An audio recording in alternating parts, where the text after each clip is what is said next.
there was an interesting article written at Texas Scorecard about Glenn Rogers. So Glenn Rogers has been losing support for his reelection. Okay. He only defeated Mike Alcott by 300 votes. And at the time, Governor Greg Abbott spent a couple $100,000 basically dragging him across the finish line, came to the district. Rick Perry came and did a stop in every single county. Actually, in some of the counties, he did a couple different stops, meeting with people, telling them why they needed to keep Glenn Rogers in the Texas legislature. Okay. These guys, Greg Abbott has now endorsed Mike Alcott. Rick Perry has withdrawn his endorsement from Glenn Rogers. He's nowhere to be found on the website. No type of events coming up. So Brandon Walton's decided to reach out to the people that were still on Glenn Rogers' endorsements list and just ask them, hey, is there a reason you've decided to endorse Glenn Rogers against the governor? Very simple, I guess. I don't know exactly what he said, but he reaches out to these people. And guess what?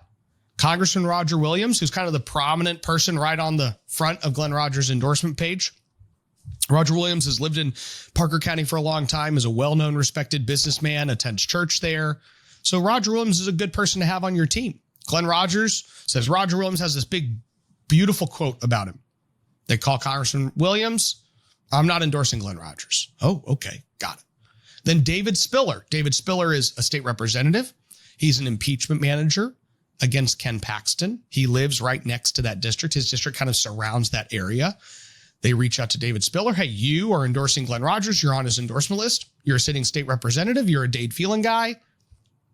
Just wanted to know your rationale behind endorsing Glenn Rogers. He says, I haven't endorsed Glenn Rogers.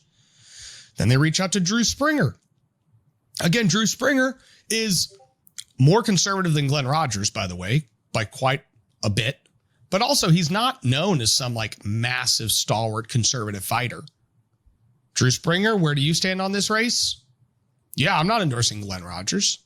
So Glenn ends up just taking his whole endorsement page down because there were 3 people that Brandon asked, and all 3 of them said they weren't endorsing. So for all, I guess we know every single person on that list hasn't endorsed Glenn Rogers.